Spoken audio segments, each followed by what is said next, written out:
আমাদের সবারই সকালে ঘুম ভাঙে 1 কাপ চায়, তাই না? Tea is good for health or bad for health, এটা নিয়ে অনেক ডিবেট আছে। হ্যাঁ, তবে এটা তো ঠিক, একটা জিনিসের যেমন ভালো দিক থাকে তেমনই খারাপ দিকও থাকে। জানো তো, অ্যালোপ্যাথি এবং হোমিওপ্যাথি মেডিসিন সিস্টেমের মতোই আয়ুর্বেদিকও একটা মেডিসিন সিস্টেম, যেখানে হার্ব ইয়ানি ভেষজ উপাদানকে মেডিসিন হিসেবে ব্যবহার করা হয়।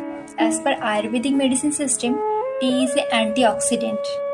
মেনলি এতে থাকে পলিফেনলস, ক্যাফিন, ফ্লাভোনয়েড, যেটা আমাদের বডির জন্য ভীষণ উপকারী। কিন্তু এটা তখন উপকারী যখন উইদাউট মিল্ক অ্যান্ড সুগার আমরা এটা পান করব। যেখানে লাল চা হার্ট অ্যাটাক রিস্ককে কম করে, সেখানে দুধ চায় ব্লাড প্রেশার ইমব্যালেন্স করে। এছাড়াও digestive disorder, sleeping problem, weight গেনের মতো প্রবলেম